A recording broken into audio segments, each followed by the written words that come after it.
내가 이 편지를 쓰는 목적은 이것입니다.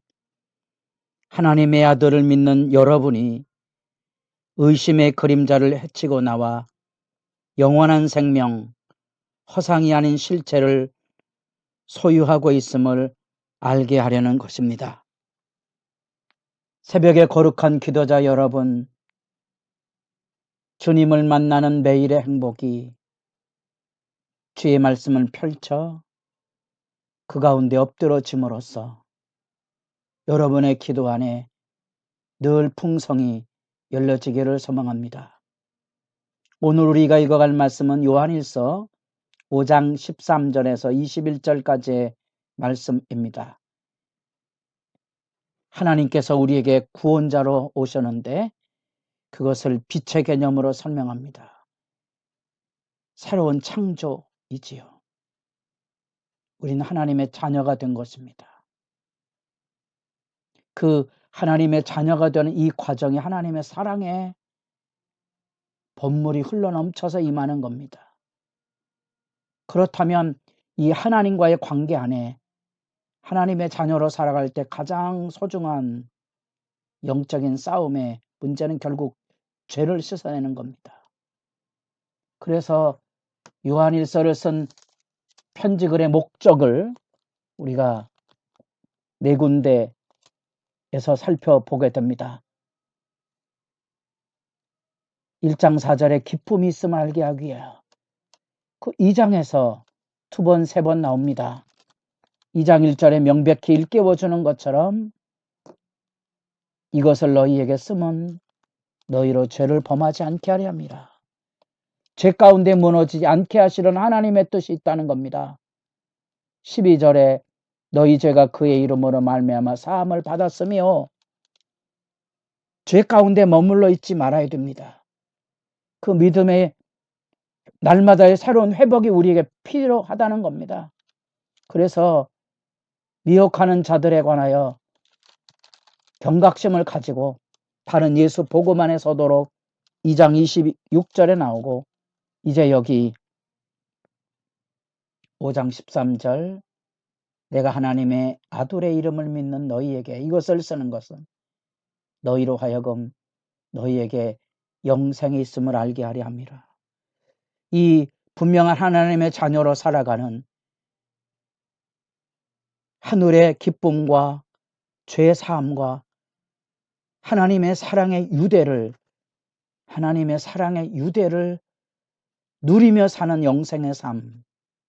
하나님은 보이지 않지만 예수 안에서 우리에게 사랑으로 다가오실 뿐 아니라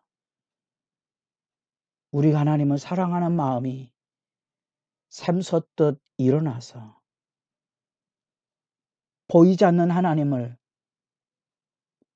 우리의 삶 속에 보고 듣고 만진 바 된 육신을 입고 찾아오신 예수님 안에서 우리의 이웃을 사랑함으로써 하나님의 사랑의 유대를 갖게 하는 겁니다.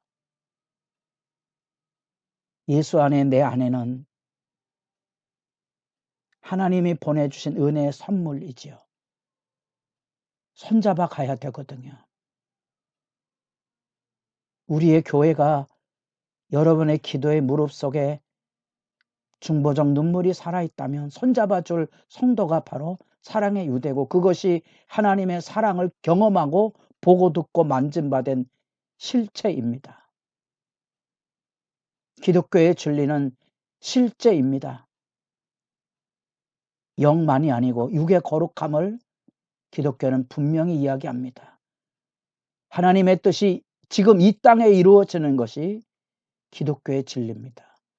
이 악이 만연하고 부조리와 모순이 가득한 세대 안에 우리가 전도서 말씀을 통하여 배웠던 것처럼 일상의 신비로움, 그럼에도 불구하고 먹고 마시고 즐거워하는 그 삶, 소중한 삶의 누림, 향유가 생생한 기독교의 진리입니다. 그게 영생입니다. 우리가 이 고단한 삶의 자리 안에 새벽을 깨우기가 어렵지만 우리의 기도 시간을 열므로써 우리는 자유가 뭔지를 배웁니다. 하나님 앞에 눈물을 쏟기에 악에 굴복하지 않는 힘을 얻습니다. 반드시 도와주실 것이다. 기도의 눈물을 가진 기도자들만이 누리는 담대함입니다. 그래서 영생에 대한 이야기를 하면 14절에서 기도 응답에 대한 이야기로 그 믿음의 유대를 확인시켜 줍니다. 14절 그를 향하여 우리가 가진 바 담대함이 이것이니 그의 뜻대로 무엇을 구하면 들으심이라. 우리가 무엇이든지 구하는 바를 들으시는 줄을 안즉 우리가 그에게 구한 그것을 얻은 줄로 또한 아노니라. 우리가 마음껏 하나님께 구하면 하나님께서 들어주심을 알게 됩니다. 하나님이 우리의 기도를 들으신다는 확신에 서면 우리는 내일이 두렵지 않는 거죠. 왜? 내일은 기다림입니다. 오늘은 오늘의 일을 할 뿐입니다. 기도의 응답은 오늘 여기 있습니다. 하나님 앞에 사랑을 잃지 아니하고 믿음의 길에 서는 겁니다. 그래서 기도는 우리 하나님의 도우심 안에 서는 영광을 누리게 하는 겁니다. 이 하나님 앞에 엎드려진 기도의 영광을 품게 될 때 우리는 비로소 여기 나타난 그대로 형제를 향한 중보적 기도 유대 안에 서로 서게 됩니다. 뜻밖의 우리는 요한일서 안에 이 사랑의 유대를 깨뜨리고 있는 거짓 교훈 적그리스도에 대한 이야기들이 배경을 이루고 있다 했습니다. 이 사람들이 교회에 한바탕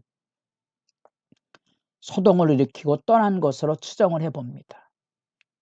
그 아픔과 상처와 혼란 속에 중보적 기도에 대한 선연한 선긋기가 나옵니다.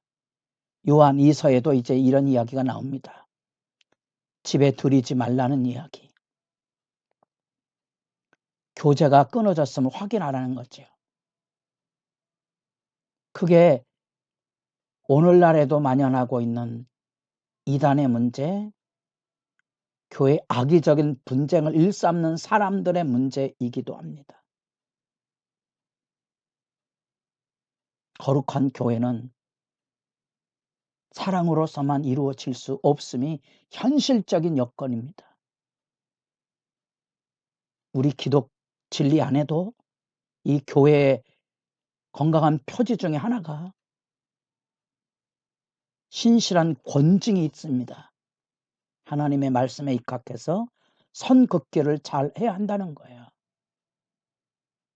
70년대 이후로 교회 성장에 교회 방향의 흔들림으로써 교회가 권징을 잃어버렸습니다. 권징이란 말을 잘 모르는 성도들이 대다수입니다. 왜? 교회는 내 마음대로 다니고 내 마음대로 떠날 수 있다고 생각하는 그런 풍토가 되었던 거지요.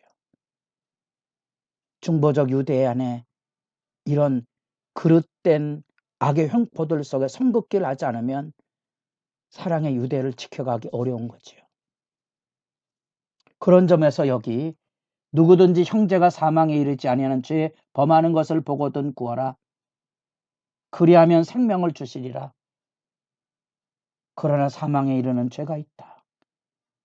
나는 구하라 하지 아니하노라. 나는 구하라 하지 아니하노라. 중보적 유대에 대한 경각심이 이렇게 나타납니다. 어쩌면 배교나 악의적인 회방을 통하여 사랑의 유대를 깨뜨리고 죄 앞에 거꾸러지지 아니함으로써 오만한 분쟁과 다툼을 일삼는 악의 활보에 대하여 교회는 정당한 권징을 가지고 격리 구별해낼 필요가 있다는 사실이지요. 그리고 분명한 18절의 말씀을 다시 죄의 문제에 대한 요약을 시작합니다. 하나님께로부터 난 자는 다 범죄하지 아니하는 줄을 우리가 아노라. 죄 가운데 머물러 있지 않는다는 겁니다. 하나님께로부터 나신 자가 그를 지키심에 악한 자가 그를 만지지도 못하느니라. 하나님의 온전한 보호와 돌봄이 있습니다. 또 아는 것은 우리는 하나님께 속하고 온 세상은 악한 자 안에 처한 것이며, 또 아는 것은 하나님의 아들이 이르러 우리에게 지각을 주사 우리로 참된 자를 알게 하신 것과, 또한 우리가 참된 자 곧 그의 아들 예수 그리스도 안에 있는 것이니 그는 참 하나님이시여 영생이시니라. 우리에게 이 하나님과 나와의 온전함의 그 복된 교제가 예수님 안에 분명히 살아있음을 깨닫게 해주신다는 거죠. 우리의 기도 안에 이런 진리의 깨달음이 깊어지기를 바라고, 마지막에 당부합니다. 자녀들아, 너희 자신을 지켜 우상에게서 멀리하라. 거짓 교훈들이 예수님의 육신을 입고 오신 이 구원의 진리를 회방함으로써 그릇된 이야기들, 가치관들을 심어 교회당 안에 여러 가지 잘못된 방향을 놓아 그들로 하여금 세상을 사랑하게 만든 거죠. 세상과 세상에 있는 것들을 사랑하지 말아야 되는데 오늘날에는 어떻습니까? 여러분들에게 우상이 있다는 걸 기억하십니까? 분별하지 않으면 통회하기 어렵고, 통회하지 않으면 교회는 거룩을 지키기 어렵다는 것도 천연히 이해하셔야 됩니다. 하나님의 아들 그 예수 이름 안에 영생의 유대가 있습니다. 죄 사함뿐 아니라 자기 희생의 사랑을 보이셨기에 우린 예수 안에서 서로 사랑의 아름다운 삶의 유대를 배웁니다. 그것이 바로 성령과 기도 응답의 확신을 통하여 일깨워주는 은혜의 유대입니다. 우리는 다 주 안에 복된 관계로 부름을 받았습니다. 하나님이 우리를 사랑하시는 사랑을 알고 그 사랑의 백성들과 손잡아 서로를 세우시되 세상을 사랑하지 않는 신앙의 유대가 복되기를 기도하시기 바랍니다.